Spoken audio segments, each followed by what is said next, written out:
Hello everybody, welcome back as this week we discuss all the real estate mumbo jumbo and what that crap actually means.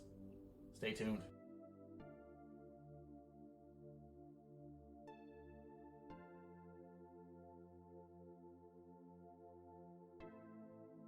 Some terms you're going to hear quite often through the transaction that you probably hear a lot in your day-to-day life are acknowledgments and disclosures.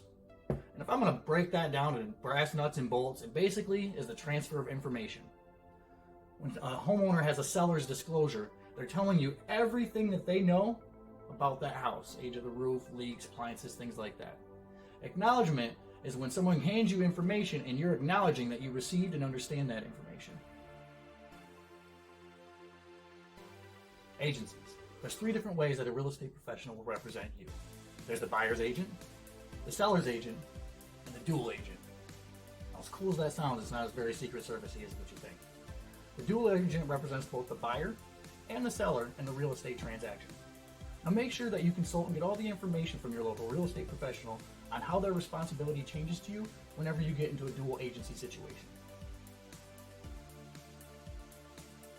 Agency agreement. Now to me, that's one of the more important documents that you're going to sign.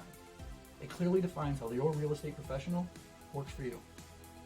In the state of Michigan, the seller in most cases pays the commission to both agents. So technically, both agents work for the seller. Now once you go into an agreement as a buyer with your agent, they no longer work for the seller. And the last thing you want is your agent to go into negotiations and not have your best interest in heart. The purchase agreement. Now this one is the bread and butter of the real estate transaction.